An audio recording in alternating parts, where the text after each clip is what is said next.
السلام علیکم ورحمۃ اللہ وبرکاتہ۔ اچھا جی، کل ہم نے پڑھا تھا علم نحو کی تعریف، غرض و غایت، موضوع اور مفرد اور مرکب کی تعریفات اور ان کی کچھ مثالیں ہم نے پڑھی تھی۔ تو مفرد وہ کلمہ جو اکیلا ہو اور ایک معنی پر دلالت کرے، اس کی تین قسمیں اسم، فعل اور حرف، ان کی تعریفات میں نے عرض کر دی تھی۔ پھر اس کے بعد مرکب ہے۔ مرکب وہ کلمہ ہے جو دو یا زیادہ کلموں پر دلالت کرے، مطلب مرکب کی کم از کم یا منیمم جو دلالت ہے وہ دو کلموں پر ہوگی۔ اگر دو سے نیچے جائے گا تو وہ مرکب نہیں رہے گا بلکہ مفرد بن جائے گا۔ ٹھیک ہے، مرکب کی دو قسمیں تھیں، مفید، غیر مفید۔ مفید یہ کہ بات کرنے والا جب آپ سے بات کرے، متکلم کوئی بھی آپ سے جب بات کر رہا ہے تو آپ اس کی بات کو جب سنیں تو سن کر آپ کو اس کی بات سے یا تو کوئی خبر ملے، اطلاع ملے، یا کوئی طلب معلوم ہو۔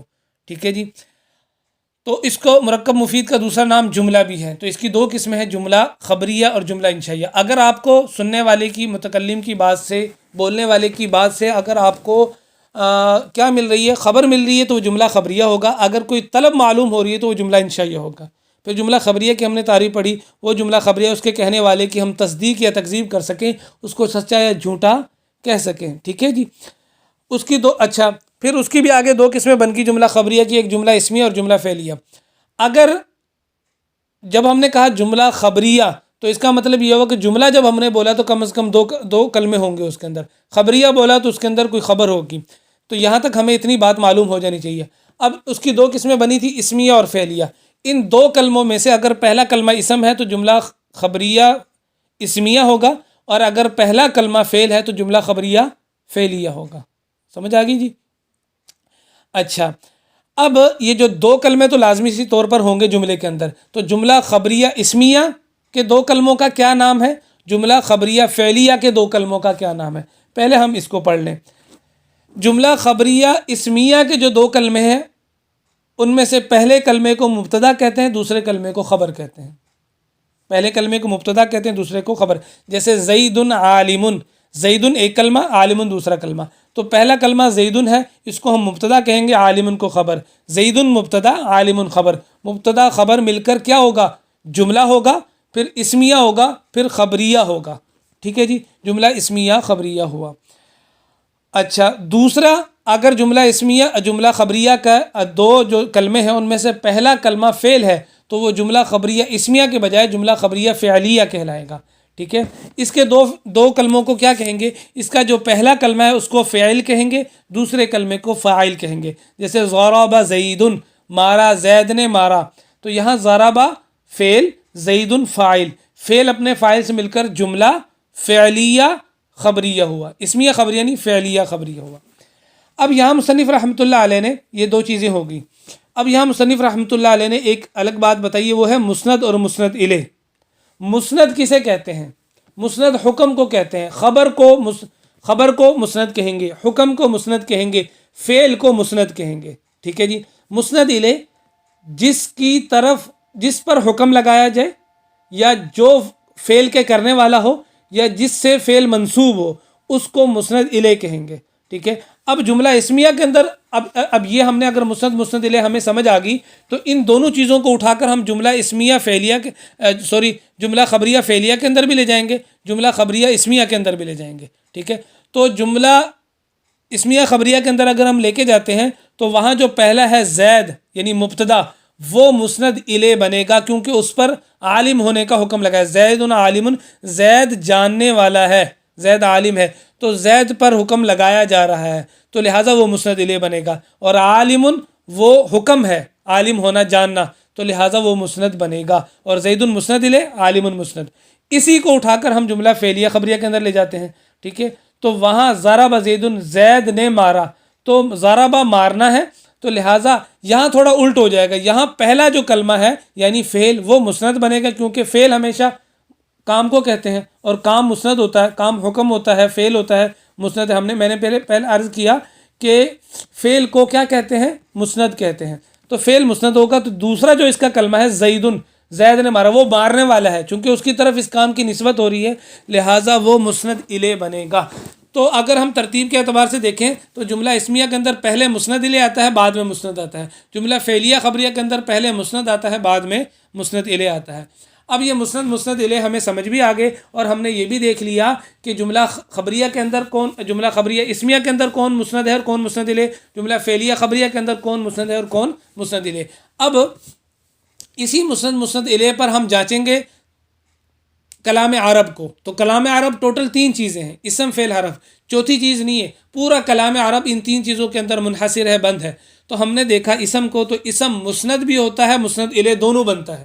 جیسے دیکھیں اوپر زید عالم، تو زید یہ بھی اسم ہے، عالم بھی اسم ہے، دونوں اسم ہے، ایک مسند بن رہا ہے ایک مسند الیہ۔ تو پتہ یہ چلا کہ سب سے زیادہ طاقتور چیز اسم ہے، کیونکہ وہ مسند بھی بنتا ہے مسند الیہ بھی بنتا ہے۔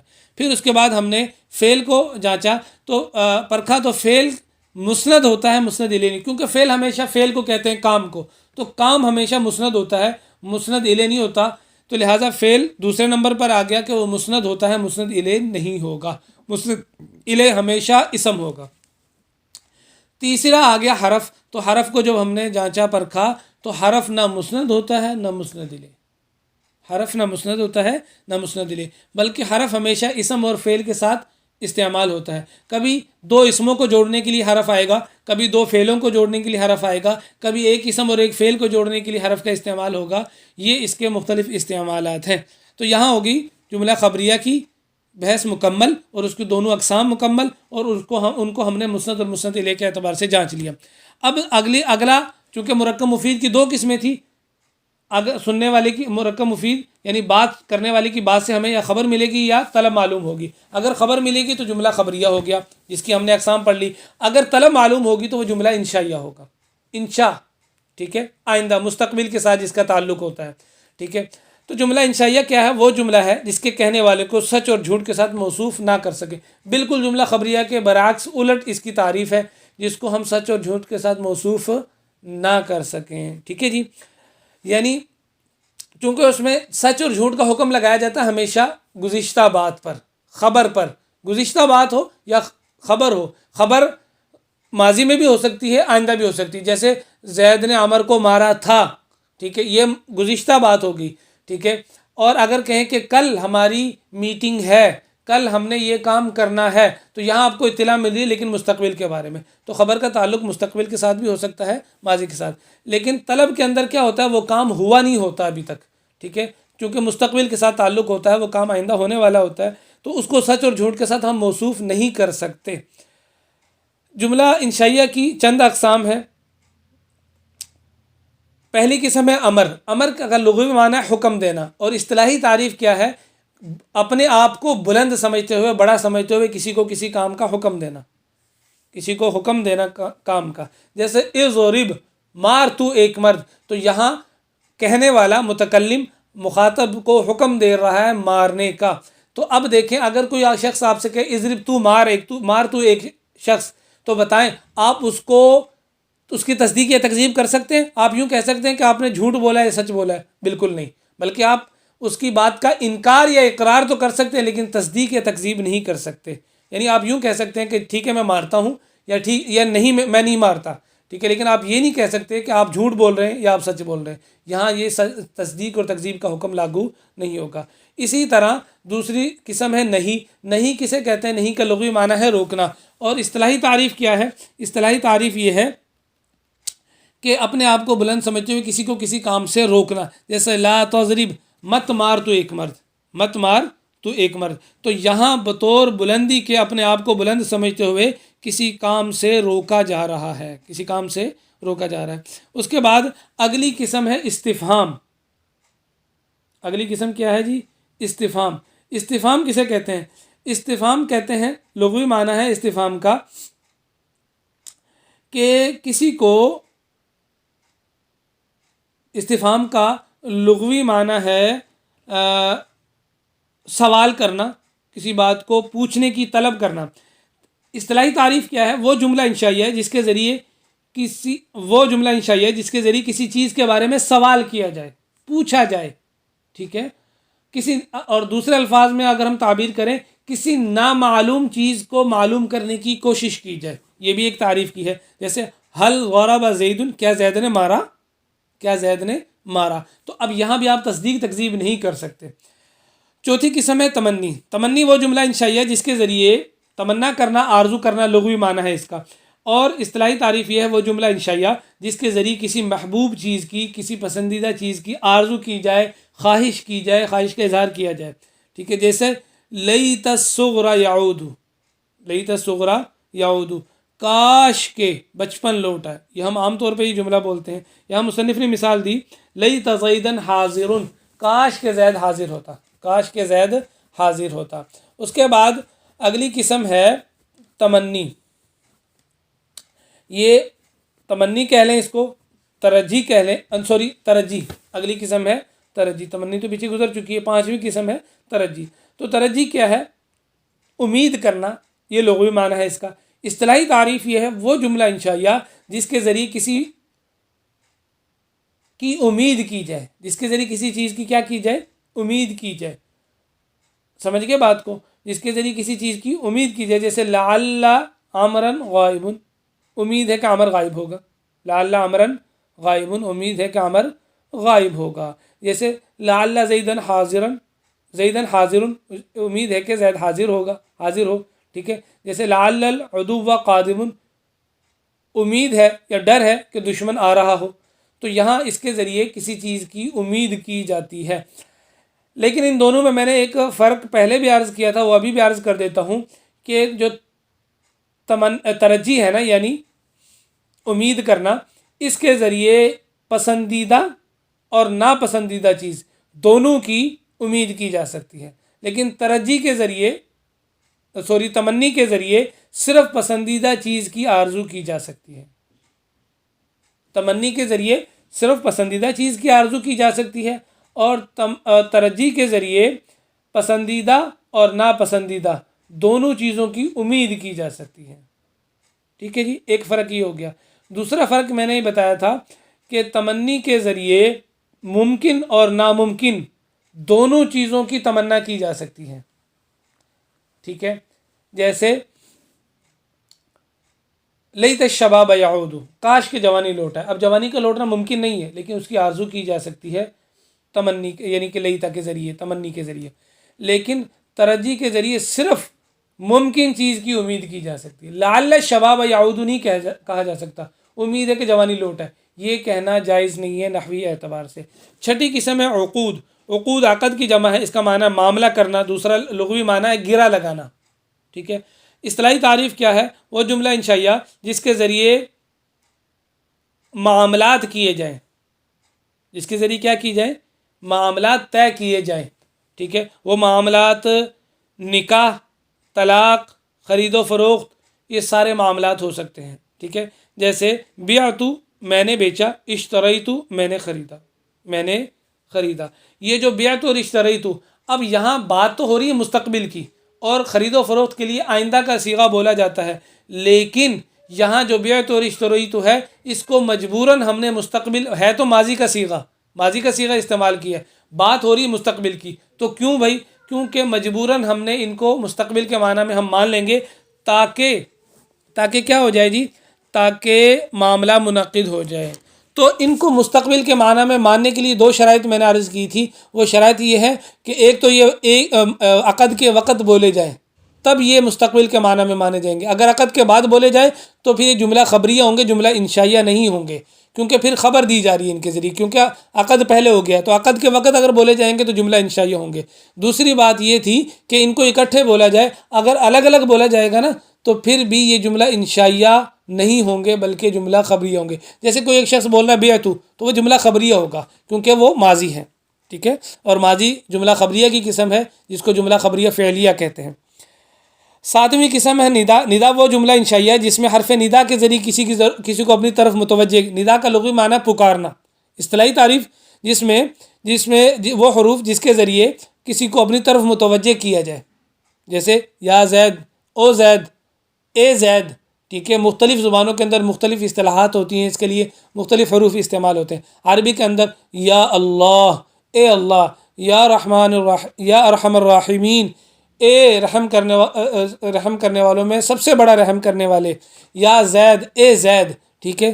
تو اس کے ذریعے مخاطب کو اپنی طرف متوجہ کیا جاتا ہے، اس کی توجہ کو اپنی طرف مبذول کیا جاتا ہے، اپنی طرف کھینچا جاتا ہے. 8ویں قسم ہے عرض. عرض، عرض کا لغوی معنی تو ہے درخواست کرنا.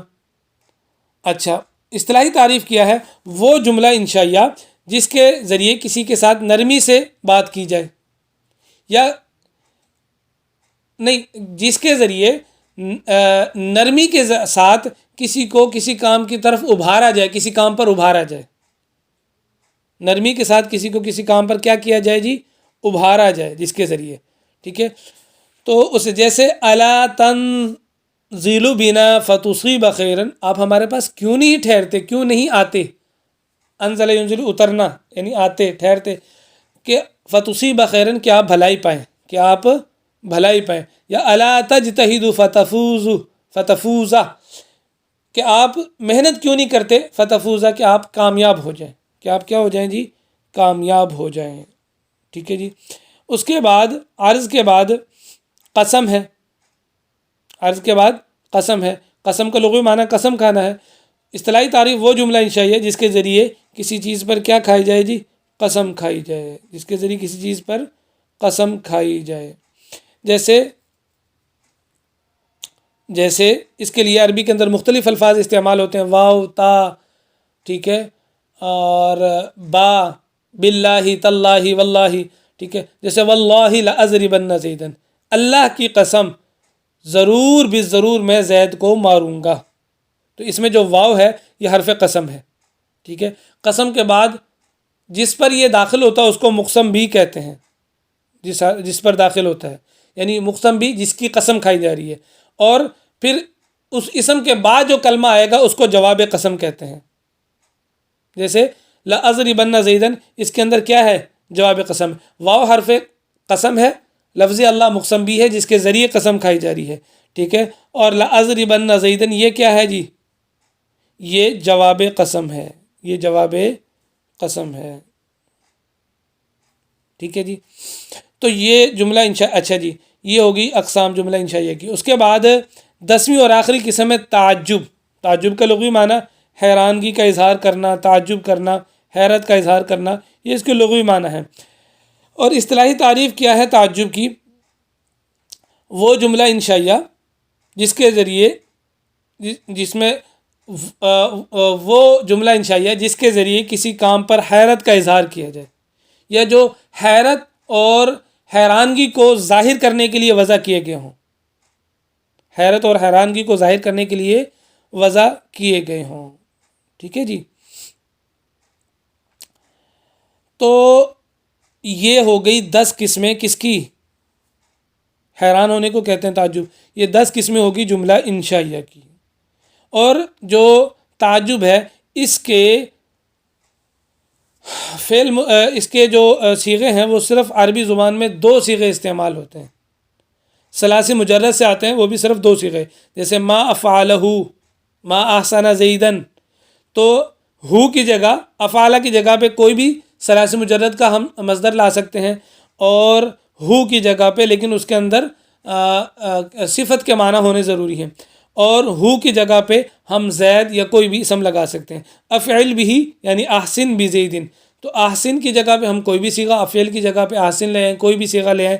اور زیدن کی جگہ پہ یا ہی کی جگہ پہ کوئی بھی ہم دوسرا استعمال کر سکتے ہیں. جیسے ما احسن زیدن، زید کتنا حسین ہے. اور احسن بزیدن، اور زید کس قدر حسین ہے. زید کس قدر حسین ہے. ٹھیک ہے جی. تو جس ماضی میں 3 حروف ہوں اس سے اس کے بنتے ہیں، کوئی حرف زائد نہ ہو. ثلاثی مجرد کے صرف، اور ثلاثی مجرد کے 6 ابواب ہیں وہ ہم نے پڑھ لیے. نصر ینصر، ضرب یضرب، سمیع یسمع، فتح یفتح، حسب یحسب اور کرم یکرم. یہ 6 ابواب ہیں جو ہم نے پڑھ لیے ہیں. ٹھیک ہے جی. تو یہاں تک ہو گیا ہمارا جملہ انشائیہ مکمل، یا دوسرے الفاظ میں یوں کہہ لیجئے کہ یہاں تک ہمارا مکمل ہو گیا مرکب مفید. مرکب مفید ہمارا یہاں تک کیا ہو گیا جی؟ مکمل ہو گیا. باقی انشاءاللہ تعالی مرکب غیر مفید ہم انشاءاللہ کل شروع کریں گے. السلام علیکم ورحمۃ اللہ وبرکاتہ.